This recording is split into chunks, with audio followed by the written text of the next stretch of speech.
রাজ্যপাল সংঘাত নতুন কিছু নয়, ইতিহাসে এটা চলতেই থাকে।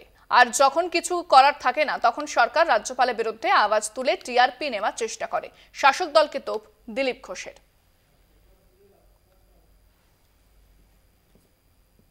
কিছু না, ইতিহাস থেকেই চলছে। রাজভবনের সঙ্গে এখানকার সরকারের সংঘাত হয়, আর এটাই এখানকার রাজনীতি। যখন কোনো করার থাকে না কিছু, এখানকার সরকার, সে সিপিএম হোক টিএমসি হোক, রাজ্যপালের বিরুদ্ধে আওয়াজ তুলে একটা টিআরপি নেওয়ার চেষ্টা করেন, এর কিছু না। আজও দক্ষিণবঙ্গে জারি তাপপ্রবাহের সতর্কতা। বাঁকুড়া, পুরুলিয়া, পশ্চিম বর্ধমানে তাপপ্রবাহের বিশেষ সতর্কতা। আজ থেকে মঙ্গলবার পর্যন্ত উত্তরবঙ্গে বজ্রবিদ্যুৎ সহ বৃষ্টি এবং রবি সোমবার দক্ষিণবঙ্গে বৃষ্টির পূর্বাভাস রয়েছে। অর্থাৎ তাপপ্রবাহের মাঝেই বৃষ্টির পূর্বাভাস দক্ষিণবঙ্গে। একদিকে যেরকম উত্তরবঙ্গে বৃষ্টির পূর্বাভাস থাকছে, তবে দক্ষিণবঙ্গে কিন্তু রবিবার এবং সোমবার বৃষ্টির পূর্বাভাস। অর্থাৎ কিছুটা হলেও স্বস্তি পেতে পারে দক্ষিণবঙ্গবাসী। যেভাবে তাপপ্রবাহ শুরু হয়েছে, যেভাবে জেলাগুলিতে তাপমাত্রা বৃদ্ধি পাচ্ছে, তাপমাত্রার পারদ রীতিমতো চড়ছে, সেক্ষেত্রে নাজেহাল হয়ে যাচ্ছেন সাধারণ মানুষ এই গরমে। যে বাঁকুড়া, পুরুলিয়া, পশ্চিম মেদিনীপুর, পশ্চিম বর্ধমান, যে সমস্ত এই জেলাগুলিতে তাপপ্রবাহ কিন্তু জারি রয়েছে। বিষয়ে বিস্তারিত কথা বলবো।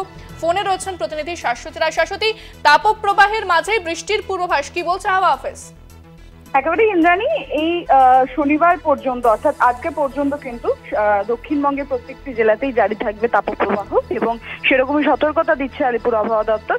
তবে সুখবর বলতে বলা যায় যে রবিবার এবং সোমবার রাজ্যের সর্বত্র বৃষ্টির পূর্বাভাস রয়েছে। সেক্ষেত্রে কিছুটা হলেও তাপমাত্রার পারদ নিম্নমুখী হবে এবং শহর কলকাতায় শুষ্ক আবহাওয়া এবং দাবদাহের কারণে অস্বস্তিকর পরিস্থিতি তৈরি হয়েছে। তবে বিক্ষিপ্তভাবে কয়েকটি জেলাতে বৃষ্টি হওয়ার সম্ভাবনা রয়েছে দক্ষিণবঙ্গে বিকেলের পর থেকে।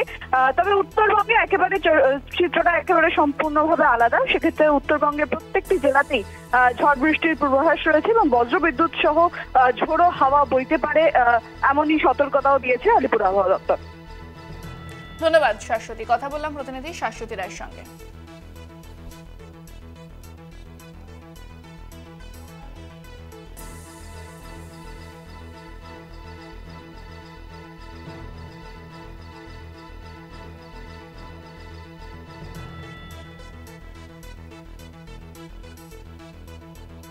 রবি ও সোমবার দক্ষিণবঙ্গে বৃষ্টির পূর্বাভাস, তাপপ্রবাহের মধ্যেই বৃষ্টির পূর্বাভাস। তবে আজ পর্যন্ত তাপপ্রবাহ থাকবে এমনটা কিন্তু হাওয়া অফিস বলেছে।